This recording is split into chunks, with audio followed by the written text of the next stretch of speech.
Hey, what's up there, YouTubers? It's me again, Brian, aka Gamer55551, and I am back with a My 2 Cent video for this week, for the week of April 6th to the 12th, 2025. And this My 2 Cent, just like last week, will probably be a little bit shorter. It's basically 3 stories to cover. This mostly, again, unfortunately, some stuff I have to deal with, so I'm shooting this video now before I get to this for stuff I have to deal with. Some of it is just, family stuff and everything like that, so and some financial stuff, but outside of those things, though, this will probably be a bit of a shorter My 2 Cent video. But anyway, we got, as I mentioned, we got 3 stories to cover, including some insight, and this one will be mostly Switch 2 related, insight into the Switch 2's DLSS, which has been confirmed basically by both, I think, NVIDIA and it's sort of out there information. We also have comments made by Doug Bowser in terms of regarding the Switch 2 to basically the game price complaint and everything, and maybe some comments that he made that some folks are kind of comparing it to the infamous Don Matrix comment when the Xbox Xbox One originally came out, although some may or may not agree with that, though. And of course, we're now learning about the Switch 2 carts and everything like that, and some of the stuff that kind of clarifies some misinformation that has come out lately, though. If you're interested in where I got the source of this information, links will be in the description of this video, assuming you're watching this either on YouTube or on Patreon as well as the timestamps will also be in the description. Again, if you're watching this on either on YouTube or on Patreon, though. But before we get started, I like to do what I like to call the quick My 2 Cent, stories that kind of caught my attention, but I'm not going to go into a huge amount of details, though. The first one has to do with the fact that the Switch 2 Joy-Cons do not feature any kind of Hall effect stick thing, though. Now, most people are aware during the Switch 1 era, there was the issue regarding stick drift, and while I won't say I hugely experienced this, I do not deny that there were legitimate complaints about it, and there were actual people who may have actually experienced the stick drift, though. And some are disappointed to hear that this Hall effect is not going to be used in the Switch 2 Joy-Cons. On the other hand, it's also possible that Nintendo may have found a different solution that hopefully will address the stick drift situation that a lot of people have complained about during the Switch 1 era, though. So hopefully this has been addressed. The other thing we learned is that the Switch 2 will not have, won't have any wide achievement system, like achievements or trophies, sort of similar to what we see on the PlayStation and on the Xbox systems and so forth, though. While I understand some folks might be disappointed, I personally don't think it's a huge deal, at least from my view and my perspective on it, though. I'm not really a trophy or achievement hunter or anything like that, so it doesn't really bother me as much. I get the fact that there are some who are into that stuff, and that's fine and everything like that. It's just nothing that's important to me, though. The other thing, of course, we've learned is that basically there won't be any background music for the Switch 2 eShop and all. Again, I don't think it's a huge deal or nothing to lose sleep over. I know some would have liked to see the background music used, the infamous famous one used during the Nintendo Wii era to the 3DS era, and I kind of get that, but I just don't see it as big of a deal. At least, again, this is from my perspective. That might be different for other folks out there. It's just not a huge deal for me.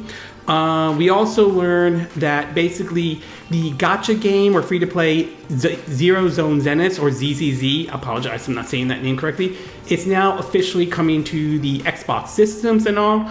Basically, this is another game from the same folks who worked on Genshin Impact and everything, and I think Hookah Star Rail, if I'm saying the name correctly, though. This is following up when Genshin Impact made its way to the Xbox systems, though. It'll be very interesting to see how the audience, at least on the Xbox systems, react to this announcement, though. We also learned that we are expecting the Xbox showcase for June, and following the showcase, though, they will do their style of a direct focus on the Outer Worlds 2. Now, Microsoft has done this before in the past. They did this with Starfield. I believe last year they did it with Call of Duty Black Ops 6, though. So the fact that they're doing this for the Outer Worlds 2 is certainly nice, and that is definitely a game I am looking forward to try it out myself. I enjoyed the first one though, and this is definitely on my radar. And last but not least though, there has been some reports coming out that basically the situation surrounding the tariffs that led to this delay for basically the pre-orders, which was supposed to happen this week. Well, it does seem to indicate though that there is now a 90 days pause on that, which certainly is good news. We're now just waiting to see when Nintendo will start accepting the pre-orders. There was a report coming out claiming it was going to be on May 8th, but later that was retracted. It turns out to be that information is false, at least from what I've heard so far, though. And we're also learning that basically Nintendo may have tried to get as much assemble of the Switch 2 in Vietnam before this whole tariff situation blew up in April. There were some reports back in February. So if this is true, hopefully this means the Switch will remain at its normal price of like $450 here in the US.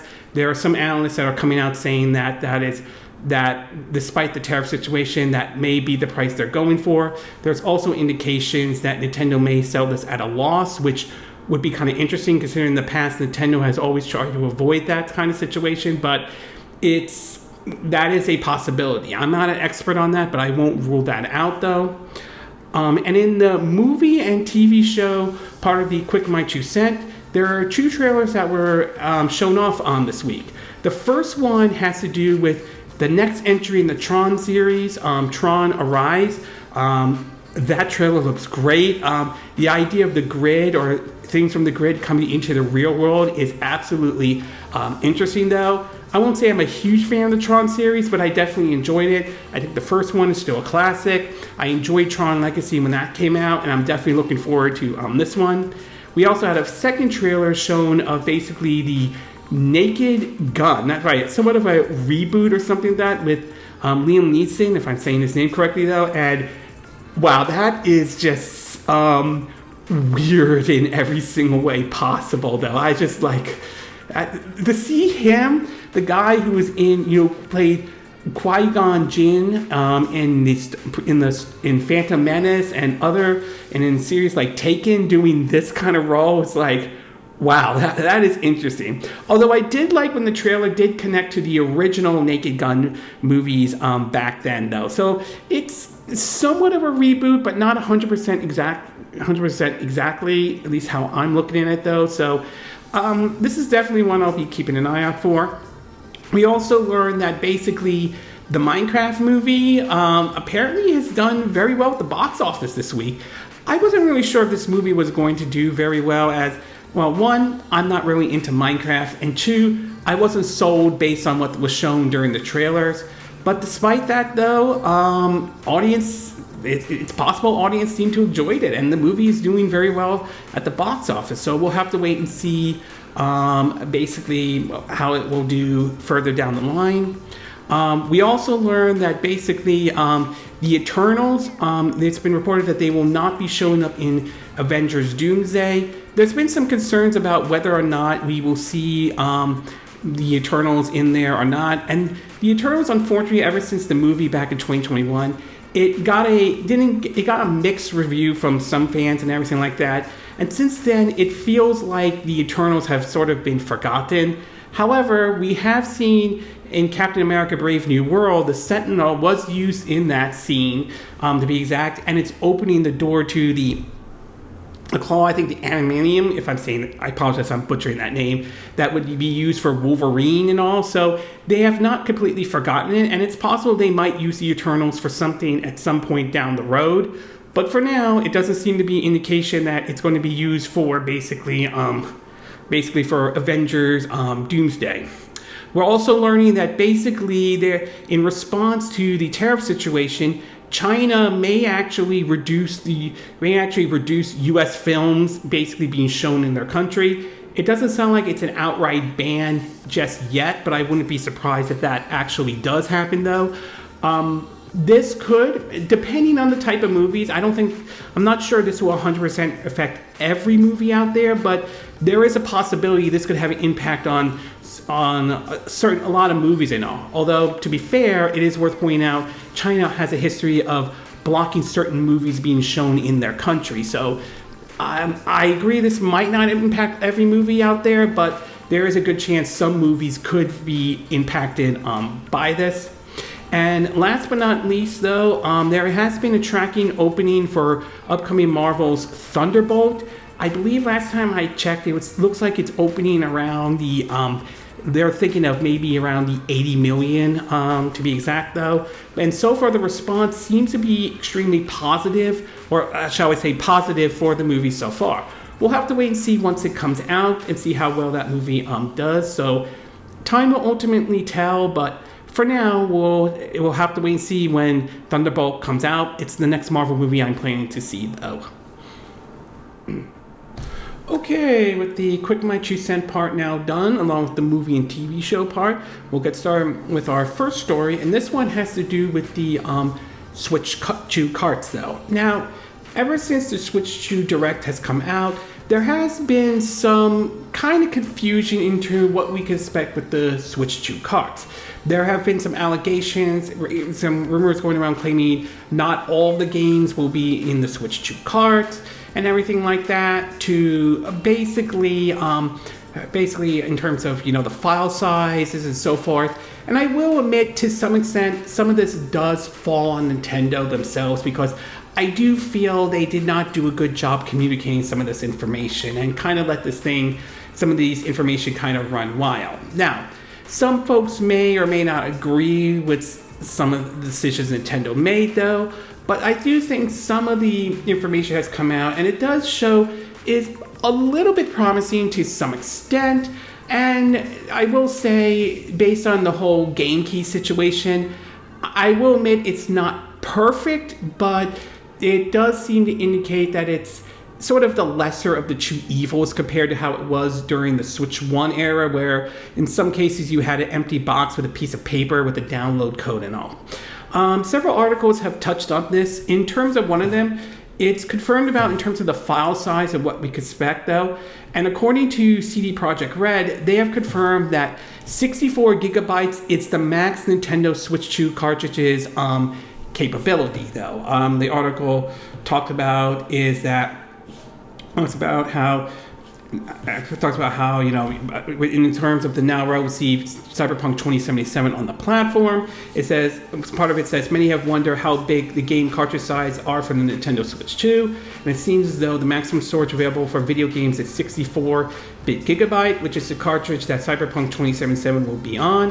How many other developers opt to use this more expensive cartridge remains to be seen. Now, CD Projekt Red did this before when The Witcher 3 Wild Hunt came out for the Nintendo Switch, though. Though that port was handled by Saber Interactive, though, CD Projekt Red did move ahead with that game running on a 32-big gigabyte cart, though, which at the time was the highest cartridge capability available. Now, for some developers, that was sort of expensive, but nevertheless, CD Projekt Red pushed ahead with that one, and that contained the game and the DLCs that went with Witcher 3 Wild Hunt. And I have to give CD Projekt Red credit for that. I also will give them credit for this thing, as well, as it seems that not only they are the ones developing the game, but they are pushing for the full 64 gigabyte cartridge, which, again, hats off to CD Projekt Red for doing this and everything like that.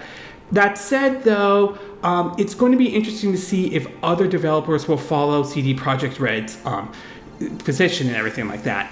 I don't 100% believe that they will. I don't think every developer will do that, but we'll have to wait and see, though. I mean, it's nice to see that it's going up to 64 gigabytes, but at the same time, that could put some developers in a position where either they may choose not to port the game over, to possibly basically may have to make some compromises and all. So it's not out of the realm of possibility.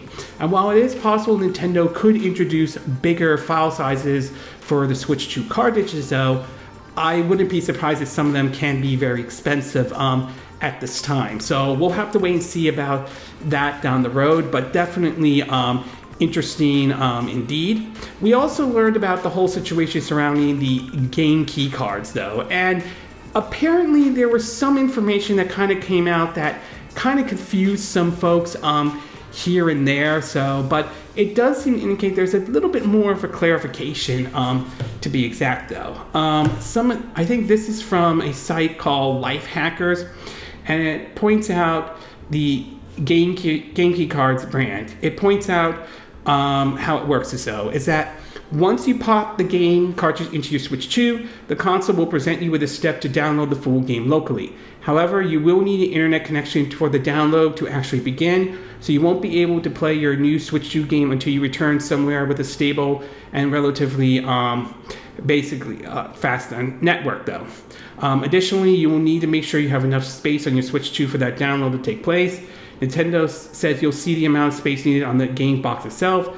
They pointed that out though. Now, there has been some controversy surrounding this to some extent, as many are worried that this isn't going to be, that you won't be able to resell the game or buy it used or anything like that. However, we've heard reports from Nintendo that seem to indicate that that's not the case. That although this is a game key card though, you can still, buy it used or buy it, like resell it though, that supposedly it's not tied to an account or anything like that, which if that's true, that does make the situation a little bit better. I can still understand why some people might not be happy with the whole game key situation compared to what CD Projekt Red is doing with Cyberpunk 2077 though. But the fact that if what Nintendo's saying is correct, that you can still resell or buy this used though, at least means that you could still get the game. You don't have to worry about if that code was used or not or anything like that. So I would say to some extent it's the lesser of the two evils. I get the fact that not everyone is happy about this and everything like that, but I will admit it's definitely better than the whole paper empty box with a piece of paper and so forth. So I'm kind of mixed on this one to a certain degree. There's also been some rumors going around about this is for every Switch 2 game, and looking at Cyberpunk 2077 on the Switch 2, that doesn't seem to be the case. Supposedly same thing with Mario Kart World and Donkey Kong Bonanza, if I'm saying the name correctly though. So yes, you will have a situation where some games will not be available on the Switch 2 cards. It will be the Switch key. But at the same time, there will be developers who will find a way to put the entire game into the Switch 2 card. So it is going to vary based on the developers though, and ultimately those who choose to pick up the Switch 2 will have to decide, should a game use the game key thing, whether it's worth buying it for the Nintendo Switch 2 or not. So overall, it does seem that there is some clarification with the Switch 2 cards though. Some of it I can see why some people view it controversial and might turn some folks away, but I also acknowledge some folks may not be bothered by this. And the game key cards, while again, I can see why not everyone's happy with it, but I will admit it's the lesser of the two evils and not on the scale of what we saw during the Switch 1 era though. Okay, we're going to take a quick break, and when we get back, we'll get to part 2. And this one has to do with an interview from Doug Bowser and some comments that he made, which also one of the comments kind of came off as controversial to some, depending on how you want to look at it, though. So we'll take a quick break, and we will be right back.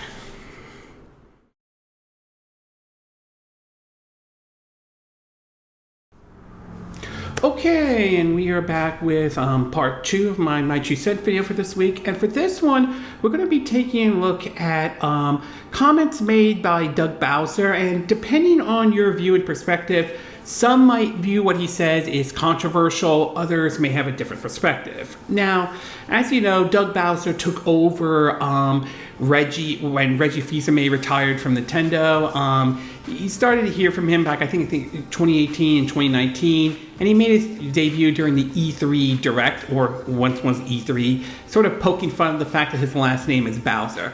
Since then, he's kind of remained a little bit more in the background, rather than how Reggie Fils-Aimé was, he seemed to be more upfront and kind of felt more like the real face of Nintendo to a certain degree. And and all. And recently he has been speaking about the situation regarding the Switch 2 and everything. And of course, there are some of the stuff that's been going around following some of the controversy surrounding, ranging from the price of the systems to what's going to happen with the Switch 2 in regards of, the tariff situation and everything like that. Well, recently he spoke with the Washington Post and CNBC basically to talk about the Switch 2. Whether you think he's spot on or whether you think he's completely off on it, obviously that's going to be a difference of opinion for a lot of folks. The first one I do want to talk about is an article by, Gamer Rant, if I'm saying the name correctly though. And they basically, about the price point and everything and so forth. They also talked about basically in terms of having Switches available to pre-order and everything like that. He points out that they basically said that, first of all, you're speaking about a pre-order program that we have through Nintendo.com, and our motivation with the numbers of hours played was really to reward the most loyal players and give them the chance to quell and have an opportunity to purchase the product and everything. He also talked about that. He also mentioned about basically the price point of basically the Switch 2. And this was talked about in the Washington Post. He said, it says that Doug Bowser explained that each gaming price is determined individually, ensuring that titles with extensive content and longevity are priced accordingly. This explains why Mario Kart World would be priced at $79.99, $80 here in the US, even higher than the most expensive Nintendo Switch game, The Legend of Zelda Tears of the Kingdom, which was $69.99, $70 here in the US. Various pricings also mean that other games' price might differ from Mario Kart World. Some titles may exceed traditional price point, while others remain more affordable, according to what Doug Bowser told the Washington Post. What you see right there is various pricing. We look at each game, really look at the development that gone into the game, the breadth and depth of the gameplay, if you will, the durability over time, and repeatability of the game experience. It's worth noting Mario Kart World can be bought at a significant discount in a bundle with a Nintendo Switch 2. With the bundle, consumers can get the hardware for around $49.99. He also weighed in about the whole situation about, he also had to clarify how U.S. tariffs were not a factor in the initial prices for the Switch 2. However, with the new tariffs imposed on the Japanese export, Nintendo is currently asserting the potential impact on future pricing. This uncertainty has led to a delay in the U.S. pre-order, and the companies evaluate how these tariffs may affect products and distributing costs. So there's been some talks that they may, as I mentioned earlier, they may have had the Switches already shipped here in the U.S., just ready to go to be sold though. So it looks like those Switches, you could say, won't be impacted may not be impacted by the tariffs, but going forward, that future Switch 2s, to be exact, the situation may be different. So it remains to be seen at this time, to be exact. And then finally, there's a comment that many people are viewing as the Don Matrix moment. For those who are not familiar, it was a comment that basically Don Matrix made after the reveal of the Xbox One. It was the infamous, if you don't have an internet connection, we have a system for you. It's called the Xbox 360. And based on what Doug Bowser said, I'm not 100% sure. I'm not sure I would compare it to the Don Matrix comment. Now, I'm just speaking for myself, and others may have different views on this, though, and that's fine. And I'm not saying you have to agree with my view on this, but I just don't see it in the exact same light or anything like that. This is what he had to say in terms of it, and you could come to your conclusion, though. He said, quote, "We have an install base for the Switch, or Switch 1, of 150 million plus units. We're probably announcing more on May 8th when we have our next earnings call. We want to keep those players engaged. Not all of them may be ready to jump to Switch 2. Hopefully with time and with the right games, it will be compelling for them to want to come onto Nintendo Switch 2. So in other words, they're kind of taking an approach similar to what we saw when we made the transition. You could say when we saw with the 3DS to the Switch, though, that they continue to support the system for a while, and then eventually the transition has to come over to, the Switch 1, go full support on that one. Excuse me. And to me, that sounds like what they are aiming for with this one, though, is that they'll continue to support the Switch 1 for the time being, though, but eventually that support is going to have to end, and they're going to be all hands on the Switch 2. It will be interesting to see how long that support will be for the Switch 1. It might be a bit longer, it might be shorter. I mean, we saw what happened with the PS4 to the PS5. The support for the PS4, I would say, was much longer than what I bet you Sony was expecting, or even with Microsoft when going from the Xbox One to the Xbox Series X and S, though. And to me, and again, this is my opinion on this, I know some will disagree, but I just don't see this as the Dawn Matrix moment that some people are portraying it as, though. Again, I know some will disagree. I know some will think I'm wrong on this, though, but I'm just not seeing that comparison in a way, though. Again, you could disagree with what basically what Doug Bowser said, though, and that's fine. I'm not here to white knight and defend Doug Bowser in any way. I just don't see it actually as the same thing, to be exact, though. So I will say it's an interesting situation that he's in, though. Some might say what he's doing is just a typical PR move that you might see from other CEOs. And you know what, that's probably is true. I can't ignore that at all. But I will say overall, I will say some of the stuff that Doug Bowser says is interesting. The price point for Mario Kart World, maybe he might be onto something, but I could still understand why some folks are not happy with the $80 price tag and all. Obviously, it's going to be different for games on a case-by-case basis. Some maybe just charge $70, some maybe charge $80, though. But I can understand why some people are worried about it being $80, just as much as I think some people are worried about the idea of Grand Theft Auto 6 maybe costing $100 and everything like that. And of course, like I said, I understand some folks, like his comment was maybe the infamous Dawn Matrix moment, but as I said, I'm just not seeing it, okay? That's just me, but I'm just not seeing it at all. Okay, we're going to take a quick break, and when we get back, we'll get to part 3. And this one has to do with basically a little bit of interesting information, or some of the stuff mentioned in regards to the Switch 2's DLSS, which we now know is in the Nintendo Switch 2 and all. So we'll take a quick break, and we will be right back.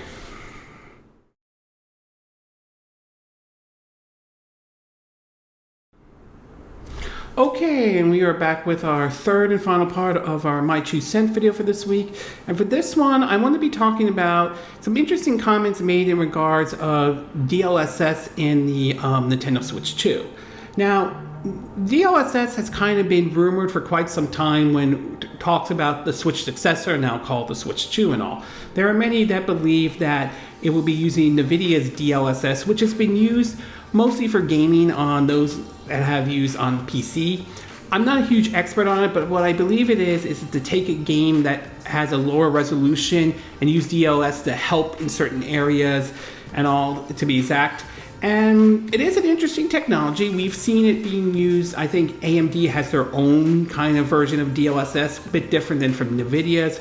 And we're also seeing, I think the PS5 have it. I think most likely the PS5 Pro and all.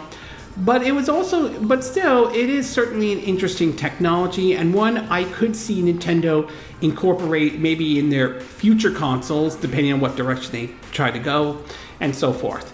Well, now we're learning the fact of a couple things regarding the use of DLSS, and that NVIDIA's DLSS may not be the only thing that could be used for Switch 2 titles at all, especially since we now know there are not only that, but also the use of ray tracing and the fact that the system can support up to 4K and up to 120 frames per second. In an article on VCCF Tech, it reads, and I quote, "Speaking with IGN, Nintendo's Entertainment Planning and Development Department and Technology Development Division talked about upscaling options for the new system, revealing that while NVIDIA's DLSS will be the easiest upscaling option to use in game, the company is planning on providing other software-based upscaling solution. In addition, Nintendo representative highlighted how not using any upscaling solution is also an option.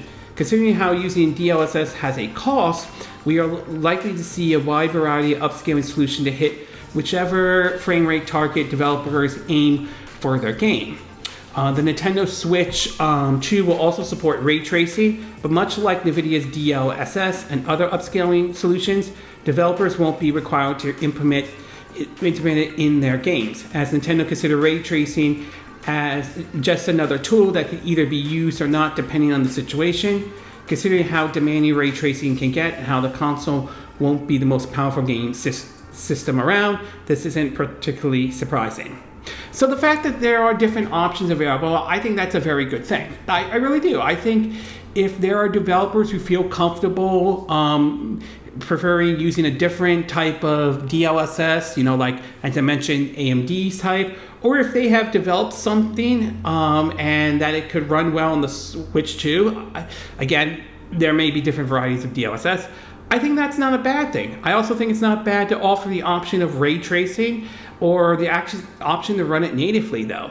I do think it's possible we may see some games run natively on the Switch 2, but at the same time, I don't think there's anything wrong, having this feature available for developers, whether it's a big or small developer out there that want to utilize this, though, whether it's the DLSS or whether it's ray tracing. Although I would say in regards to ray tracing, I think that should be, if they're going to add it in a game, I think it should be an optional choice for the consumer to decide whether they want to turn that on or off, to be exact, though.